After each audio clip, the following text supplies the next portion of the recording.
Bienvenue à tous. J'espère que vous êtes en bonne forme, que vous passez une bonne semaine. Aujourd'hui, le message va être pris dans l'Évangile de Matthieu, au chapitre 14.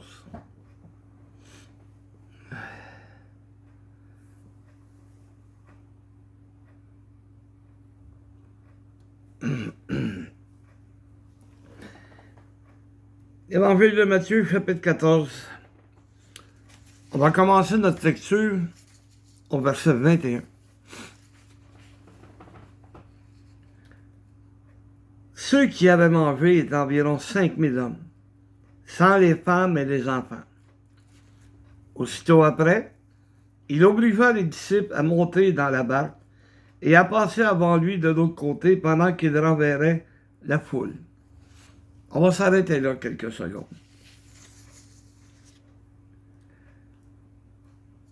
Jésus venait de nourrir 5000 personnes. 5000 personnes qui le suivaient. Et Jésus s'inquiétait de les renvoyer sans avoir mangé. Alors, il a pris 5 pains et 2 poissons. Et à partir de ces 5 pains et des 2 poissons, il a nourri toute la foule qui le suivait. Il en a même remporté 12 paniers.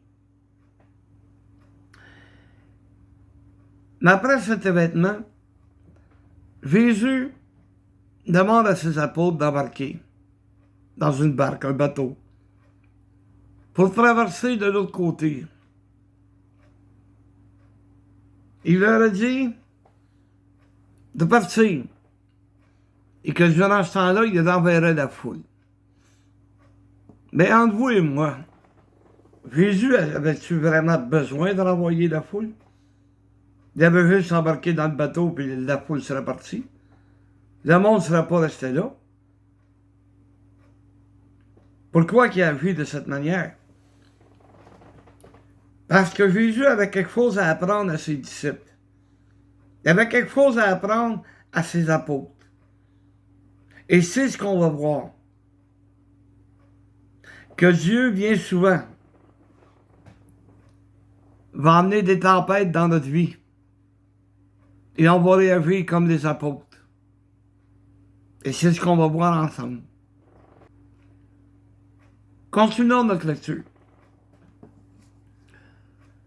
Verset 23. Quand il eut renvoyé, il monta sur la montagne pour prier à l'écart. Et comme le soir était venu, il était là seul. C'était une habitude dans la vie de Jésus de prier Dieu. Seulement qu'il voulait remercier Dieu pour la foule qui l'avait suivi, la foule qu'il avait réussi à nourrir. Parce que Jésus, même s'il était le Fils de Dieu, il devait demander l'assistance de Dieu en tout temps. Parce que Jésus voulait glorifier son Père. Et encore là, c'est ce qu'il a fait. Après avoir béni, il a donné la nourriture. Et maintenant, il va le remercier. Remercier Dieu pour tout ce qu'il a accompli.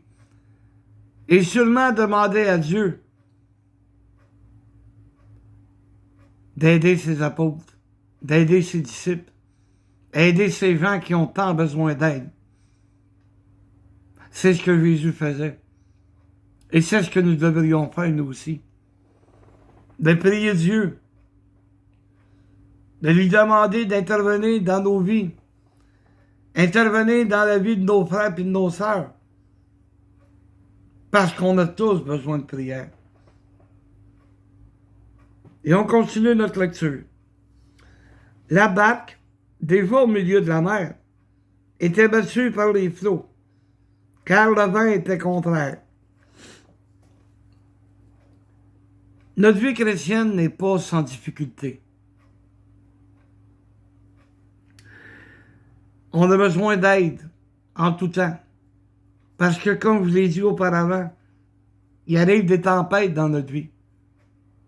Des difficultés auxquelles on a de la misère à faire face. On veut avancer dans une direction, Mais on dirait qu'on n'arrive pas à avancer là. C'est là qu'on a besoin de Dieu. Quand les vents sont contraires. Quand la tempête est là, on a besoin de Dieu.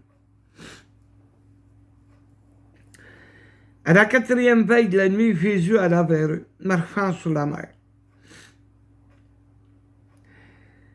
Oh, beaucoup de personnes ne croient pas à la puissance de Dieu. Ne croient pas qu'un homme, Jésus, peut marcher sur les eaux. Ils en ont même fait des moqueries. Il y a même des supposés magiciens qui font installer une plaque de verre et qui vont marcher dans une piscine sur le dessus. Mais les caméras cachent la plaque de verre. Mais Jésus, il n'y avait pas de plaque de verre, c'était une mer. Il en aurait fallu une grande plaque de verre. Mais Jésus avait cette puissance de marcher sur les eaux. Et au verset 26, on peut dire que, excusez-moi, quand les disciples avaient marché sur la mer, il fut troublé et dit, « C'est un fantôme ?» Et dans leur frayeur, ils poussèrent des cris.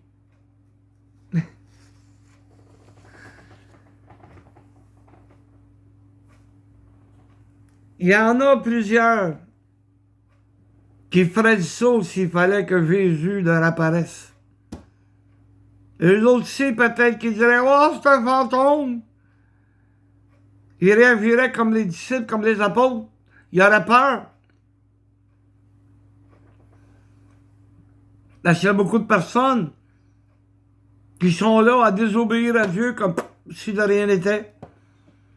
Il n'y a rien qui les dérange, rien qui les fatigue. Ils pèchent contre Dieu volontairement. Mais s'il fallait que Jésus leur apparaisse, là, ils feraient le saut. S'il fallait que Jésus leur apparaisse, quand ils sont en train de prendre un coup, ils avaleraient le drink de travers. Si Jésus leur apparaissait, quand ils sont en train de forniquer ou de faire l'adultère, oh boy! Je pense pas qu'ils seraient capables de continuer. Ils feraient du saut. Si Jésus apparaissait au pays menteur, en train de justement mentir, je pense qu'il ravalerait ses paroles. Mais ce ne serait plus par la foi. Parce que Dieu nous demande d'agir par la foi. Continuons notre lecture. Verset 27, Jésus leur dit, « Aussitôt, rassurez-vous, c'est moi, n'ayez pas peur. » C'est ce que Jésus fait. Il n'est pas là pour nous faire peur. Il est là pour nous rassurer. Il est là pour nous aider. Dans les pires moments de notre vie, les pires tempêtes, on peut se fier sur Jésus. Il ne nous abandonnera jamais. Jamais. Vous savez, on pourrait faire une relation puis dire, ben, quand ça commence à nous paraître long, ben Jésus est en train de demander à son Père de nous aider. Il est en train de demander à Dieu de mettre en place toutes les choses qui pourront nous aider.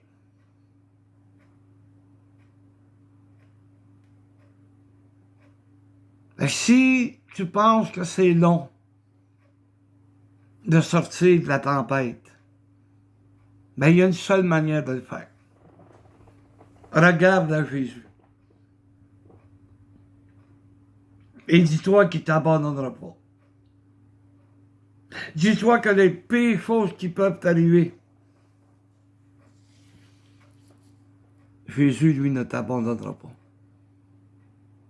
Les gens peuvent t'abandonner. Tes amis peuvent t'abandonner. Ta propre famille pourrait peut-être t'abandonner. Mais Jésus ne t'abandonnera jamais. Jamais au grand jamais. Il ne faut pas avoir peur lorsque Jésus apparaît dans notre vie. Et Jésus apparaît dans notre vie. Ah, pas physiquement. Oubliez ça. Mais il est là dans le plus profond de nos cœurs. Puis il agit pour nos besoins, pour notre bien-être. Il ne nous abandonnera pas. Il n'est pas comme nous autres. Et non. Nous autres, on a tendance à l'abandonner. On a tendance à le négliger. Mais pas Jésus. Et Pierre, feront deux comme toujours. Pierre lui répondit, Seigneur, si c'est toi, ordonne que j'aille vers toi sur les eaux. Un petit peu comme Thomas. Un petit doute en Pierre. Un petit doute en lui. C'est-tu vraiment toi, là? C'est-tu vraiment le Seigneur qui agit dans ma vie, là? Et comment Pierre va te répondre? Ben, viens. Eh oui, viens. Je vais te montrer que c'est moi. Je vais te montrer que c'est moi qui est prêt à te tendre la main puis à t'aider. Et Pierre s'est levé. Il est sorti de la barque. Et il a marché sur les eaux pour aller voir Jésus. Hey! Pierre marchait sur les eaux. Ça a dû être un bizarre de feeling. Hein? J'imagine Pierre. Hey! Je marche sur les eaux. On est en plein milieu de la mer et je marche sur les eaux. Ça doit être une bizarre de sensation quand même.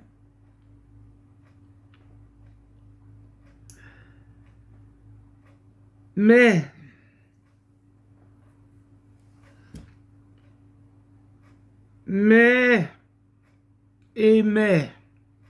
voyant que le vent était fort, il eut peur. Et comme il commençait à s'enfoncer, il s'écria, Seigneur, sauve-moi. Il a eu peur. Il a vu que le vent était contraire, le vent était fort. Il s'est levé de bord pour dire, hey les gars, regardez ça. D'arrêter de fixer Jésus.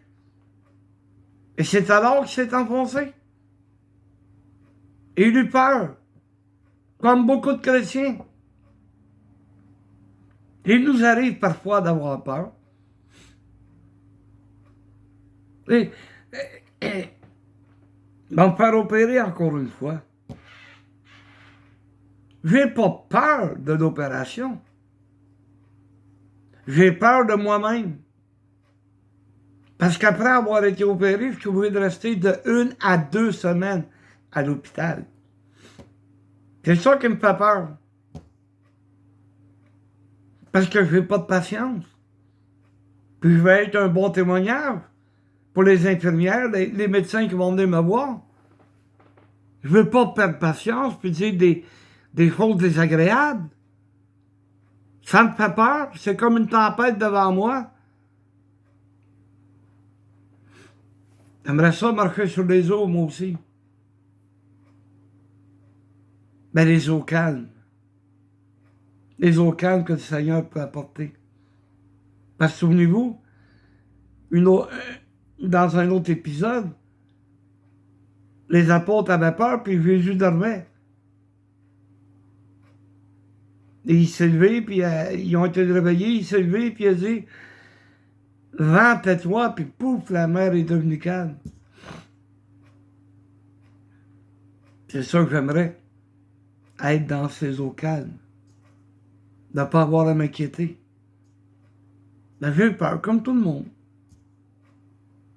C'est pas parce qu'on est pasteur qu'on est un super-homme. On est au même niveau que tout le monde.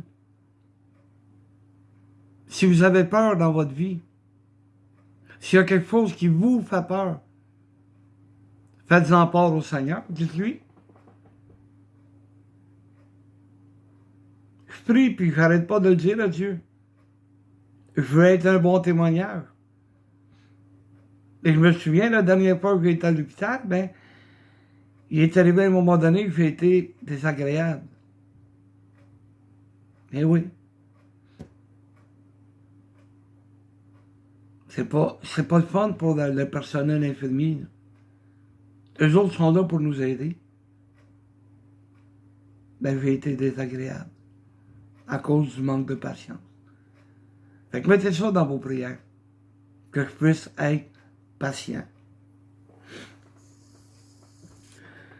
Aussitôt Jésus étendit la main, le saisit et lui dit, « Homme de peu de foi, pourquoi as-tu douté? » Eh oui, je suis un homme de peu de foi. Parce que si j'avais un simple grain de sénévé, je pourrais déraciner des arbres. Pensez-vous que je ne pourrais pas repousser mon impatience si je n'étais pas un homme de peu de foi? C'est la raison de mes prières. C'est la raison pour laquelle je vous demande des prières. Parce que, homme de peu de foi, c'est moi. Oh, plusieurs vont se reconnaître. Homme de peu de foi. Femme de peu de foi. Monde de peu de foi. N'en a tellement pas que le Seigneur a dit, quand le Fils de l'homme viendra sur la terre, trouvera-t-il la foi? Au moins la foi pour... Ouais, Seigneur, tu as raison. J'ai peur, puis je te le dis. Puis je te demande ton aide. Gens de peu de foi.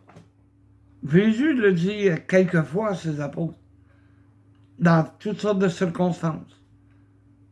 Homme de peu de foi que vous êtes. Parce que nous sommes des gens de peu de foi. Mais il faut nourrir cette foi-là. C'est pour ça qu'il y a des tempêtes dans notre vie. Pour que notre foi, excusez-moi, s'agrandisse. Pour qu'on atteigne ce grain de sénévé de foi. La foi pour les autres, là, elle a la grosseur d'un pamplemousse. Ma foi pour les autres. Mais ma foi pour moi-même, je n'ai pas atteint encore le grain de sénévé. Ce ne sont pas drôles les tempêtes que je vais traverser. Mais jusqu'à présent, Dieu m'a aidé. Pourquoi qu'il ne m'aiderait pas?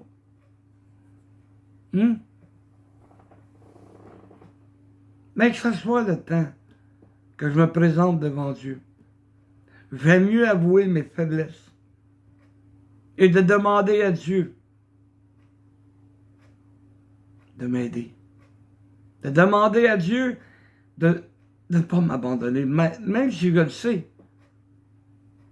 Je sais que Dieu ne m'abandonnera pas, mais je lui demande. Parce que moi, oui, moi, je peux l'abandonner. Il peut arriver des événements dans ma vie qui vont peut-être m'amener à douter à un point tel que j'abandonne Dieu. J'abandonne l'Église. Je m'éloigne de l'Église. C'est pour ça que je demande à Dieu, ne m'abandonne pas. Tiens-moi dans ta main, garde-moi dans ta main. Parce que je suis un homme de peu de foi. Vous savez, il y a une différence entre la foi et la folie. Un jour, j'ai rencontré une femme. Elle est venue à l'église. Puis selon elle, Oui, moi, monsieur, je l'ai, moi, la foi. J'ai des problèmes cardiaques. Mais depuis que je suis avec le Seigneur, je prends plus de pilules.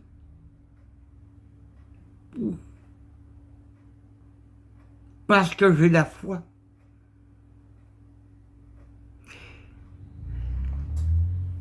C'est écrit qu'il ne faut pas tenter le Seigneur. Si tu avais besoin de ces pilules-là, pourquoi tu les abandonnes? Parce que 6 mois après qu'elle me dit ça, elle était à l'hôpital. Crise de cœur. Elle est en train de paralyser sur un bord. Et le médecin lui a demandé pourquoi faire, vous avez abandonné vos pilules. Parce que j'avais la foi. Vous savez, j'ai un cocktail de pilules. Quand je dis cocktail, j'en ai. Une pilule pour ci, une pilule pour ça, une autre pilule pour ça. Il donne une pilule, mais là, ça me prend une autre pilule pour aller avec celle-là, parce que celle-là va maganer mes reins, celle-là va maganer mes poumons, en tout cas. Mais je les prends. Si Dieu a placé des médecins sur notre chemin, c'est pas pour niaiser, parce qu'il savait qu'on en avait besoin. Parce que si je recule au commencement des années 1900, je serais mort à l'âge de 30 ans. Parce qu'il n'y avait aucun médicament. Aucun médicament pour le diabète. Et les personnes mouraient dans l'espace 1 à 2 années. Ou ils étaient mis dans un régime extrêmement difficile et compliqué. Les personnes qui avaient la peau pour les os. Et le diabète continue à monter pareil. Jusqu'à temps que quelqu'un, un chercheur, Fleming, Dr. Fleming, trouve l'insuline. Il a essayé sur une de ses patientes.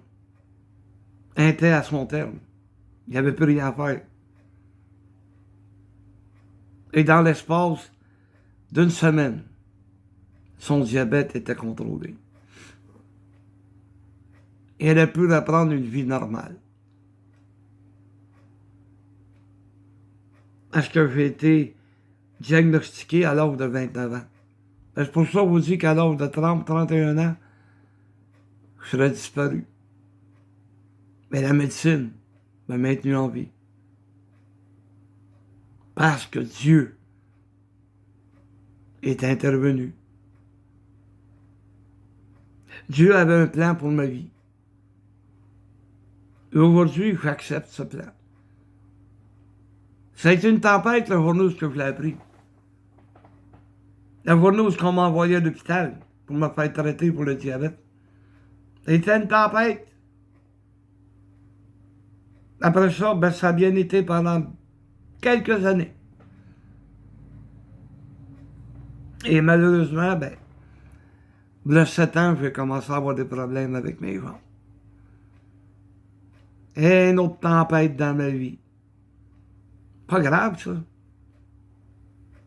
Tu sais, comme un frère a dit, je suis en train de monter au ciel, mais en pièces détachées. J'ai des orteils. J'ai une moitié d'une jambe. Mais comme ma mère avait l'habitude de dire, parce qu'elle était aveugle, qu'elle aimait mieux ne plus rien voir, mais avoir toute sa tête. On a été élevé avec cette parole, ce courage de la part de ma mère. Et ce courage-là, ben, je l'ai adopté dans ma vie. Je suis pas courageux, je suis un peu heureux. Mais mon courage vient du fait que je me fais confiance à Dieu. Je fais confiance à ce Père Si c'est le temps que je meurs, ben j'aurai accompli la volonté de Dieu jusqu'à la fin. Mais s'il me donne encore des années, ben je vais continuer à le servir. Parce que j'aime Dieu. Et je veux continuer à le servir. Je n'attends pas de me noyer avant de demander l'aide de Jésus. Et Pierre, quand il a commencé à s'enfoncer, qu'est-ce qu'il a fait? Sauve-moi. Et c'est ce que j'ai fait un jour. J'ai demandé à Dieu de me sauver. J'ai demandé à Dieu d'intervenir dans ma vie. Il est intervenu.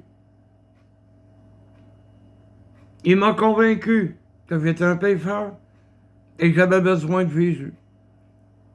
Et j'ai accepté Jésus comme mon sauveur. J'ai crié à Jésus, sauve-moi. Et il m'a sauvé.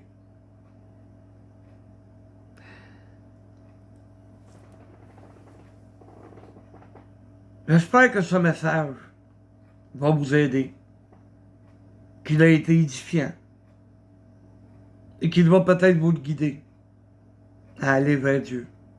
N'attendez pas de vous noyer. Demande l'aide de Jésus maintenant.